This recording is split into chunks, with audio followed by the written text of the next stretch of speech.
3ஆம் மணிலேருந்து இவ்வளோ நேரம் நாங்கள் எல்லாம் வயசானவங்க நிற்கிறோம். யாருக்கும் பஸ்ஸு வரல ஐயா. இதனுடைய நோக்கம் என்ன? திமுக என்ன செய்தது அப்படிங்கிறத கேள்விக்குறியா இருக்கு. எதுலையுமே முன்ன இளைஞர்களும் வாய்ப்புக்கு கம்மி வச்சுதான் எடுக்க போறோம். இனிமேல் காலம் அதுதான் வரப்போகுது, வேற வழி இல்லை. நிம்மதிக்கு ஆனால் உள்ளே இருக்கானுங்க பாரு, டிரைவர் கண்டக்டர் இவனுங்கெல்லாம் சரி கிடையாது. அவனா மரியாதையாக நடத்துறது. கல்வி, மின்சாரம், போக்குவரத்து இதை சீர் செய்தால் திமுக வெற்றி அடையும், இல்லை என்றால் தோல்வியை சந்திக்கும். ஐயா இவனுங்க கோயம்பேட்டில் அந்த மார்க்கெட்டு பின்னாடி ஒரு கிரவுண்ட் இருந்துச்சு ஐயா, அதில் இவனுங்க பஸ்ஸை விட்டு ஆட்டம் போட்டுங்க அந்தானுங்க.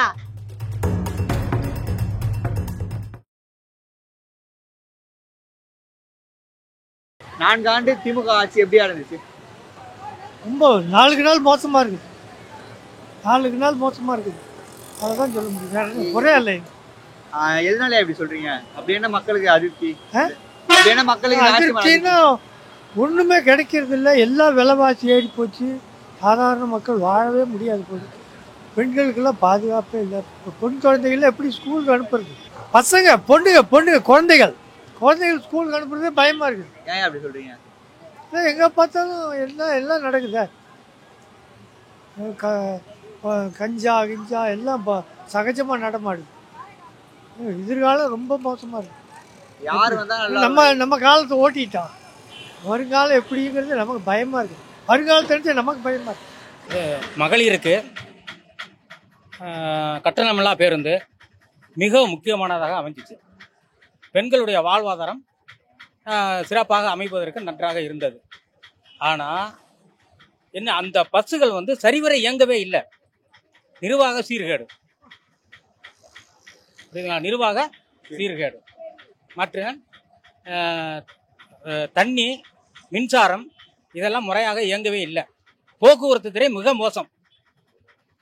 மக்களுக்கு தேவை என்ன? அடுத்து போக்குவரத்து. காலையில் எந்திரிச்சா பஸ்ஸுக்கு வேலைக்கு போகிறவங்க சென்னையில் போகவே முடியல, பஸ்ஸு இல்லை. இலவச பேருந்து ஓகே தான், பஸ்ஸுகள் இயங்கவே இல்லை. கான்ட்ராக்ட் முறையில் கண்டக்டர் டிரைவர்களை எடுத்து போக்குவரத்து மிக மோசமான நிலைமைக்கு கொண்டு வந்துட்டாங்க. இதை அவங்க சீர் செய்யணும். மிக வீழ்ச்சி போக்குவரத்து துறை, அதை மிக சரி பண்ணணும். கல்வி, வேலைவாய்ப்பு எதுவுமே நடைமுறைக்கு வரல. எம்ப்ளாய்மெண்ட் எல்லாம் லாக் ஆகி கிடக்கு. படித்த இளைஞர்களுக்கு ஒரு வாய்ப்பு கூட கிடைக்கல. எல்லாமே கான்ட்ராக்ட். மின்சாரத்துறை கான்ட்ராக்ட், போக்குவரத்து துறை கான்ட்ராக்ட். திமுக என்ன மாற்றத்தை கொண்டு வந்துச்சு? நான் எந்த கட்சிக்காரனும் அல்ல, புரியுதுங்களா? இளைஞர்களுக்கு வேலை வாய்ப்பு அரசு ஏற்படுத்தவே இல்லை. மிக 4 வருடத்தில் மிக முக்கியமான ஒன்று இது. மறுக்க முடியாத உண்மை. போக்குவரத்து சரியாக உங்களை. மின்சாரம் அதை விட மோசமான நிலைமை கிடைக்கிறது. இதனுடைய நோக்கம் என்ன? திமுக என்ன செய்தது அப்படிங்கிறத கேள்விக்குறியா இருக்கு.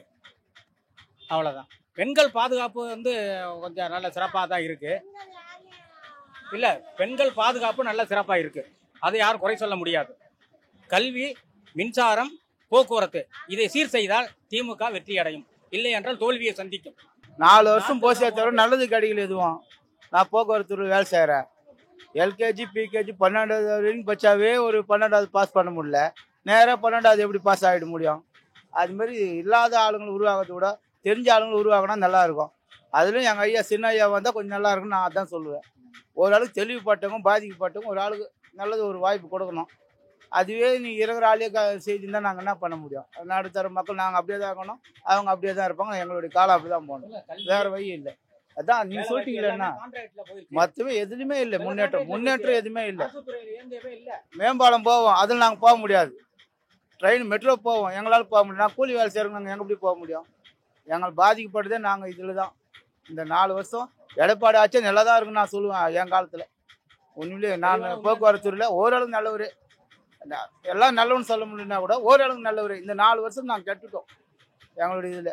இன்றைக்கும் போய் எங்களுடைய மாநாட்டுக்கு போய் எங்களால் முடிஞ்சது காசு கொடுத்துட்டு மகாபலிபுரத்தில் போய் வந்துங்கிறோம். எதுலையுமே இளைஞர்களும் வாய்ப்புக்கு கம்மி வச்சு தான் எடுக்க போகிறோம். இனிமேல் காலம் அதுதான் வரப்போகுது, வேறு வழி இல்லை. ஆனால் இதுக்கு முன்னாடி அதிமுக ஆட்சி இருந்தது. இந்த டைம் திமுக ஆட்சி வந்தால் நல்லா இருக்குன்னு சொல்லிட்டு தான் மக்களாக வந்து தேர்ந்தெடுத்தாங்க. இப்போ வந்து ஒரு திட்டத்தை அறிவிச்சிருக்கிறாங்க. இப்போ வந்து பஸ்ஸு கட்டணம்லாம் ஃப்ரீன்னு சொல்லியிருக்காங்க. அது வந்து சந்தோஷம்தான், அது இல்லைன்னு சொல்ல வரல. ஆனால் இன்னொரு பக்கம் பார்க்க போனால் மற்ற தொழில் பாதிக்கப்படுதில்ல.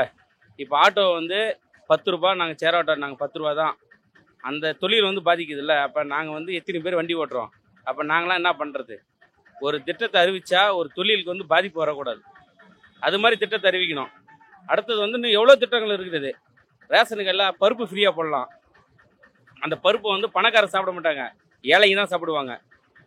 புரியுதுங்களா? இன்னும் பல திட்டங்கள் இருக்குது. அதனால் இந்த மாதிரி திட்டங்கள்லாம் இல்லாமல் சரிசமமாக நடத்தினா நல்லாயிருக்கும். ஐயா, இவனுங்க கோயம்பேட்டில் அந்த மார்க்கெட்டு பின்னாடி ஒரு கிரவுண்ட் இருந்துச்சு ஐயா.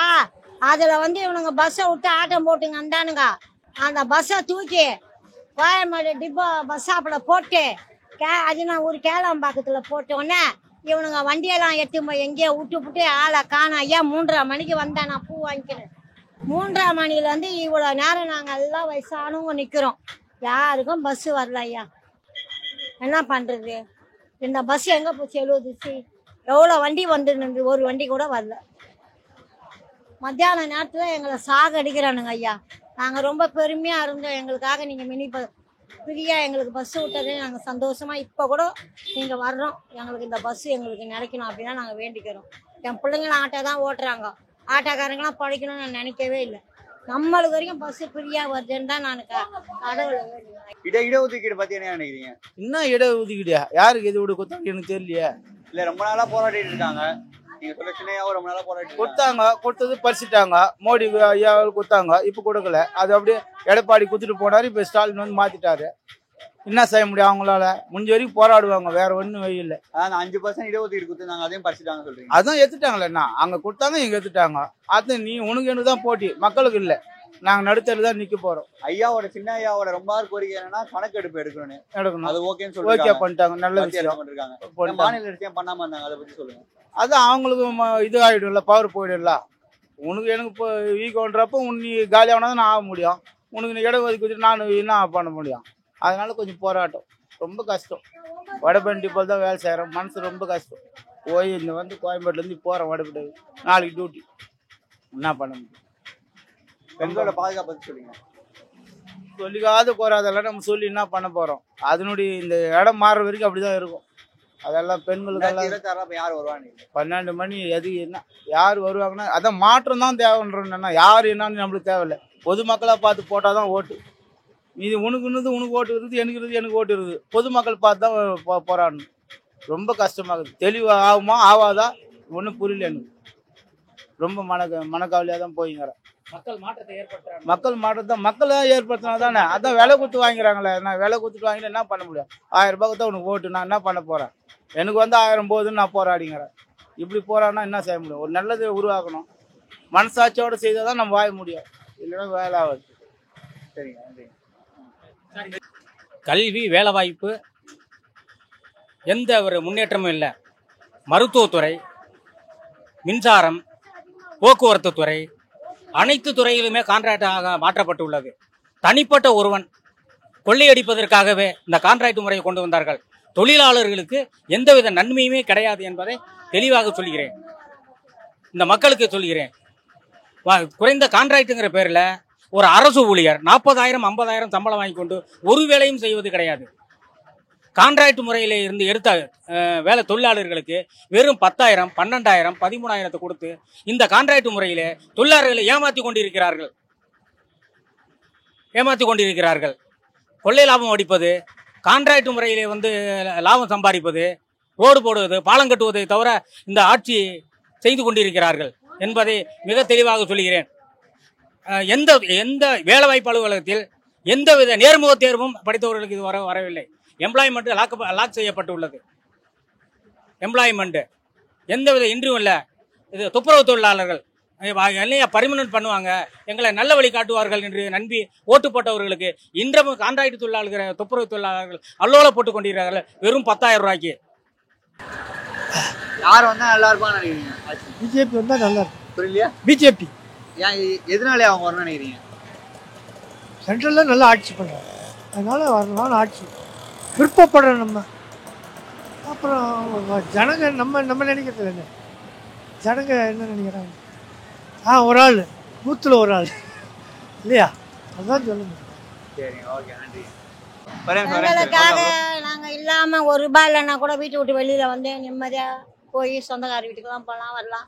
பொண்ணு விடு, புள்ள விடு, தம்பி விடு, தங்கச்சி விடுன்னு போகலாம் வரலாம் நிம்மதிக்கு. ஆனால் உள்ளே இருக்கானுங்க பாரு, டிரைவர் கண்டக்டர் இவனுங்கெல்லாம் சரி கிடையாது. அவனா வந்து மரியாதையாக நடத்துறது.